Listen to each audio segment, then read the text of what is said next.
لیکن میں اپنے تائیں یہ بات کر سکتا ہوں کہ وزیر جو خزانہ ہے اور دوسرے تمام ہماری ٹیم پوری کوشش کر رہے ہیں کہ ملک کو ان مشکلات سے نکالا جائے۔ آئی ایم ایف کے ساتھ جو نیگوشیشن ہیں، ہم نے ان کی تمام، میں یہاں پر بلا خوف تردید کہہ سکتا ہوں، تمام کڑوی، شدید کڑوی اور بہت ہی کڑوی شرائط پوری کر دی ہیں، اور اس میں کوئی دو رائے نہیں کہ جب یہ شرائط پوری ہو چکی ہیں تو ہمیں اگلے چند دنوں میں سٹاف لیول ایگریمنٹ اور پھر بورڈ میں یہ معاملہ جانا چاہیے۔ لیکن اس کے باوجود بھی اس میں جو ابھی تک جو تاخیر ہوئی، اس میں ہم اپنوں کا بھی اس میں قصور ہے کہ اتنا شور و غل کرو، اتنی پولیٹیکل انسٹیبلٹی پیدا کر دو۔ آئی ایم ایف نے ہمیں اس بارے میں قطعاً اشارہ تک نہیں دیا کہ آپ کے یہاں اندر ایک انسٹیبلٹی ہے پولیٹیکل، اس کو ٹھیک کریں، لیکن وہ اندھے تو نہیں ہیں، وہ ان تمام چیزوں کو دیکھ رہے ہیں۔ جناب چیئرمین، میں آپ کو ایک واقعہ سناتا ہوں۔ یہ بات ہے 4 جولائی 1999 کی۔ وزیر اعظم نواز شریف، ہم اتوار کے دن تھا اور وہ شام ہم اپنے جو رائے ون کے گھر میں بیٹھے تھے۔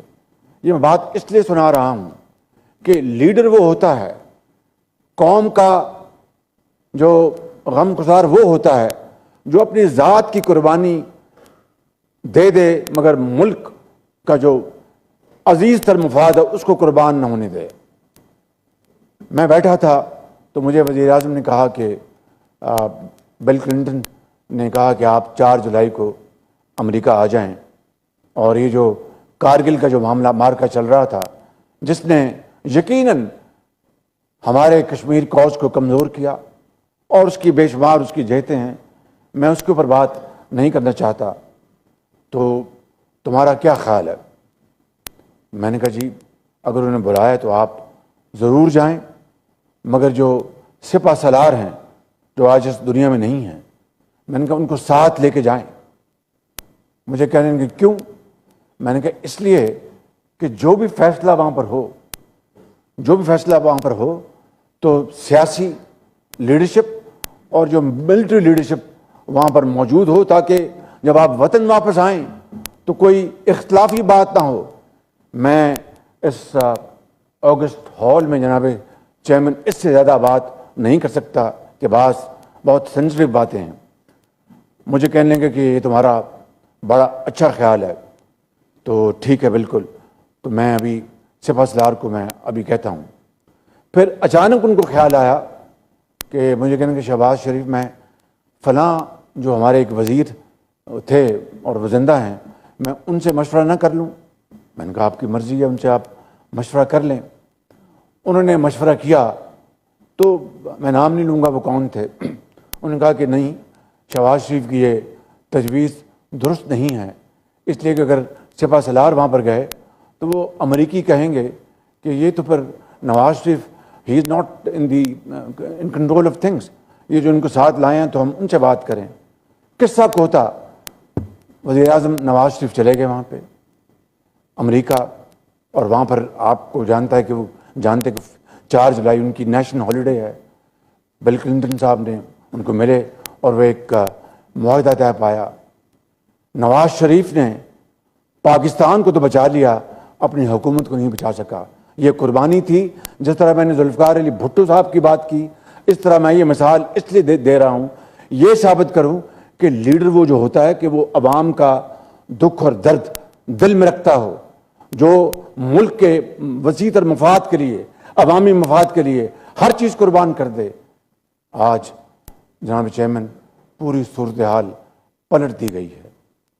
آج چاہے عدلیہ ہو، چاہے قانون ہو، چاہے آئی ایم ایف ہو، چاہے کبھی کس طرح کہا گیا کہ یہ حکومت امپورٹڈ حکومت ہے اور امریکہ اس کے پیچھے ہے، اور اس کی کتنی وضاحتیں دی گئیں جناب چیئرمین، مگر ایک ایسا بیانیہ بنایا گیا کہ جس کو ایک کلٹ نے مان لیا کہ ہاں جی اسی طرح ہوا۔ پھر آپ نے دیکھا کہ یو ٹرن کے جو بادشاہ ہیں انہوں نے ایک دن صبح اٹھ کے یو ٹرن مارا اور کہا کہ نہیں نہیں نہیں، امریکہ اس کے پیچھے نہیں ہے، اس کے پیچھے کچھ اور ہے۔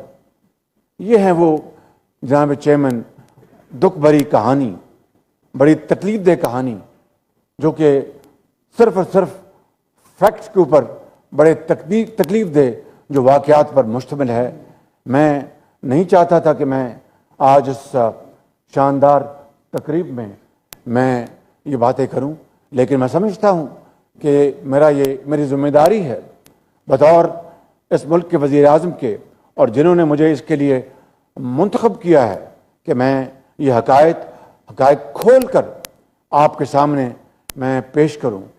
پاکستان کا جو مفاد ہے، پاکستان کا جو انٹرسٹ ہے، وہ ہم سب کے دلوں میں جو اس ہال میں بیٹھے ہیں، چاہے وہ موافق ہیں یا مخالف ہیں، یہ سب عظیم پاکستانی ہیں یہاں پر بیٹھے ہیں۔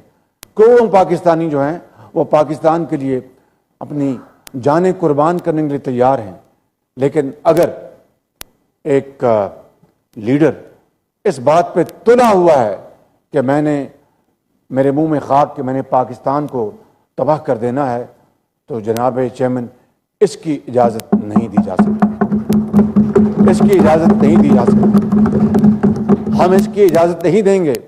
بڑے تانے سننے کو ملتے ہیں کہ دیکھیں جی اپنا کورٹوں کو ڈیفائی کیا جا رہا ہے، وارنٹ آف اریسٹ ہیں، کیوں نہیں گرفتار کیا جاتا۔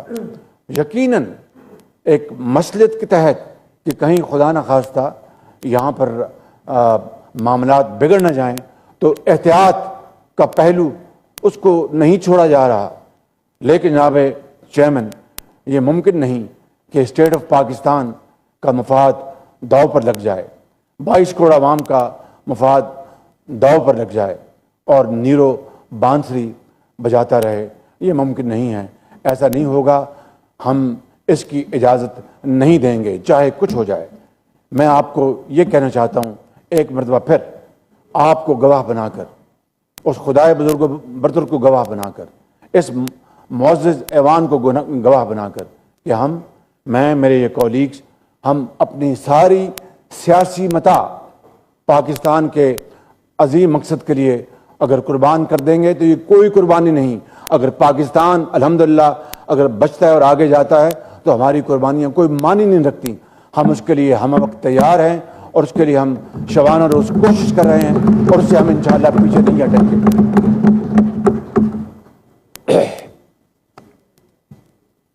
جناب چیئرمین، میں ختاماً یہ گزارش کرنا چاہتا ہوں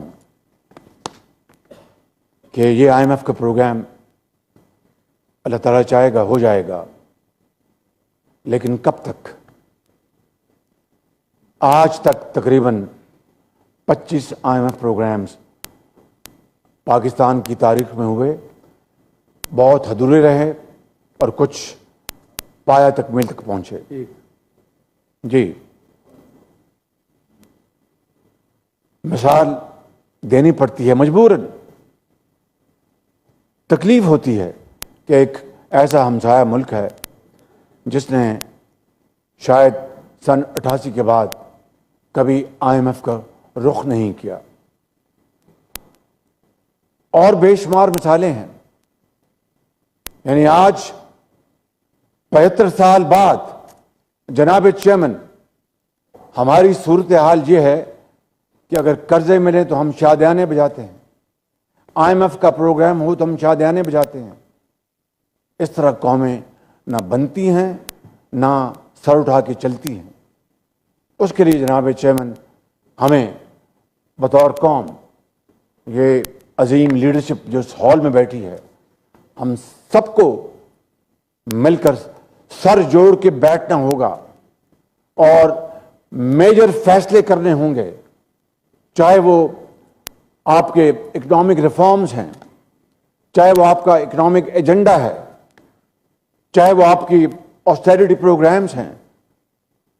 یہ وہ انتہائی اہم ترین جناب چیئرمین معاملات ہیں جن کے اوپر پوری پولیٹیکل لیڈرشپ کو اپنے سیاسی اختلافات ایک طرف کر کے بیٹھنا ہوگا، سر جوڑ کے، اور فیصلے کرنے ہوں گے، اور پھر مل کر اس کے اوپر ہمیں عمل پیرا ہونا ہوگا۔ میں نے 2018 میں جب اپنی پہلی میں نے اسپیچ کی تھی فلور آف دی ہاؤس پہ، تو میں نے چارٹر آف اکانومی کی بات کی تھی، چارٹر آف ڈیموکریسی کی خطوط پر۔ اس کا مذاق اڑایا گیا، پایا حقارت سے اس کو ٹھکرا دیا گیا، اور ہمیں چور اور ڈاکو سے ہمیشہ نوازا گیا، اس لقب سے نوازا گیا۔ میں سمجھتا ہوں کہ ابھی بھی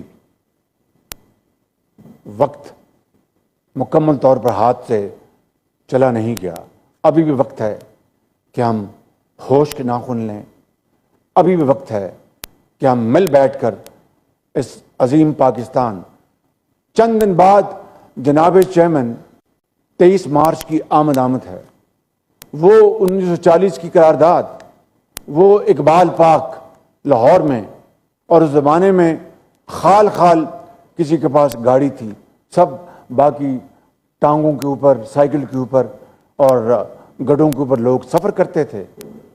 پورے ہندوستان سے لاکھوں مسلمان حضرت قائد اعظم کی لیڈرشپ میں اقبال پاک میں جمع ہوئے تھے، اور 1940 کی قرارداد منظور کی گئی۔ جناب چیئرمین، ان میں ہزاروں لوگ ایسے تھے جن کا تعلق ہندوستان کے ان دور دراز علاقوں سے تھا کہ جو کبھی انہوں نے پاکستان نہیں آنا تھا، چاہے اگر آپ بنارس کہہ لیں یا کوئی اور دوسرے دور دراز علاقے کہہ لیں، وہ بھی وہاں پر آئے قائد اعظم کی لیڈرشپ میں، اور قرارداد پاکستان منظور کی گئی، اور وہ ایک خواب جس کے لیے لاکھوں مسلمانوں نے عظیم قربانیاں دیں، اس ہال میں بیٹھے ہوئے میرے زعماء کے، ان کے بزرگوں نے عظیم قربانیاں دیں، پاکستان کے دریا ان کے خون سے سرخ ہو گئے، تب یہ خداداد ملک پاکستان مارج وجود میں آیا۔ جناب چیئرمین، اس لیے نہیں کہ ہم کشکول لے کے ہر طرف پھرتے رہیں، اس لیے نہیں کہ ہم بیکاری بن کر ہر طرف جاتے رہیں، اور جو یہ میں ہے یا یہ جو قرض کی جو افیون ہے، وہ ہم عمر بھر اس کے نشئی بن جائیں۔ قومیں، عصر حاضر کی تاریخ گواہ ہے کہ ایسی قومیں ہمیشہ کے لیے ان کا صفحہ ہستی سے نام و نشان مٹ گیا۔ قومیں وہی دوبارہ اٹھتی ہیں، وہی دوبارہ افق پہ آتی ہیں جن کے دلوں میں بے پناہ جذبہ ہو، تڑپ ہو، تمام تر مشکلات کے باوجود بھی، چاہے وہ جرمنی ہے، چاہے وہ جاپان ہے۔ آپ چین کو دیکھیں، 1949 میں انہوں نے آزادی کی آنکھ کھولی، ہم نے 2 سال پہلے کھولی تھی۔ ہمارے اشاریے ان سے کہیں بہتر تھے۔ آپ جنوبی کوریا کی مثال لے لیں اور بے شمار مثالیں، لیکن وہ کہاں اور ہم کہاں؟ جناب چیئرمین، میں اسی پر اپنی بات کو ختم کرتے ہوئے یہ کہوں گا کہ آئیں مل بیٹھ کر پاکستان کا مستقبل سنواریں، آئیں سازش نہ کریں، کاوش کریں، آئیں خرابی پیدا نہ کریں، خرابی کو دور کریں، آئیں نفرت اور زہر نہ پھیلائیں، آئیں محبت کو بانٹیں، اور قوم کے دکھوں اور درد کو اس کو تقسیم کریں، غربت ختم کریں، بے روزگاری ختم کریں، ناداری ختم کریں، بیماری ختم کریں۔ مگر یہ باتیں قیامت تک باتیں رہیں گی اگر ہم نے اس کے اوپر عمل کرنے کے لیے اگر کوئی ہم نے راستہ اختیار نہ کیا۔ اور پھر اللہ نہ کرے میرے منہ میں خاک کہ ہمارا بھی اسی طرح حشر ہو جس طرح ان قوموں کا ہوا۔ لیکن مجھے اللہ تعالیٰ کے فضل و کرم سے کبھی امید ہے، امید واسق ہے کہ انشاءاللہ یہ ملک خداداد پاکستان بڑی عظیم قربانی سے بنا ہے، ضرور اپنا کھویا ہوا مقام حاصل کرے گا، اور ضرور یہ 22 کروڑ قوی قوم جو ہے وہ افق پر ابھرے گی، اور ضرور پاکستان کا سبز جھنڈا وہ لہرائے گا اقوام عالم میں انشاءاللہ، جس کے لیے قربانی، مسلسل محنت اور قربانی یہی راستہ ہے اور اس کے علاوہ کوئی راستہ نہیں ہے۔ جناب چیئرمین، میں آخر میں آپ کا ایک مرتبہ پھر شکریہ ادا کرتا ہوں اور اس شعر کے ساتھ بات ختم کرتا ہوں۔ تمنا آبرو کی ہے اگر گلزار ہستی میں، تمنا آبرو کی ہے اگر گلزار ہستی میں، تو کانٹوں میں الجھ کر زندگی کرنے کی خو کر لے، اور نہیں یہ شان خودداری چمن سے توڑ کر تجھ کو کوئی دستار۔ سینٹ کی گولڈن جوبلی تقریبات کے سلسلے میں وزیر اعظم پاکستان شہباز شریف سینٹ آف پاکستان میں اظہار خیال کر رہے تھے۔ اس موقع پر انہوں نے غیر ملکی مہمانوں کا خصوصی شکریہ ادا کیا جو اس موقع پر ایوان کو عزت بخشنے کے لیے پہنچے تھے۔ انہوں نے بات کرتے ہوئے کہا کہ پاکستان کے لیے کاوش کی ضرورت ہے، سازش کی نہیں۔ پاکستان کو تباہ کرنے کی اجازت نہیں دیں گے۔ عمران خان کے الزامات نے سیاست کو گالی بنا دیا۔ پاکستان کو تباہ کرنے کی اجازت نہیں دی جا سکتی۔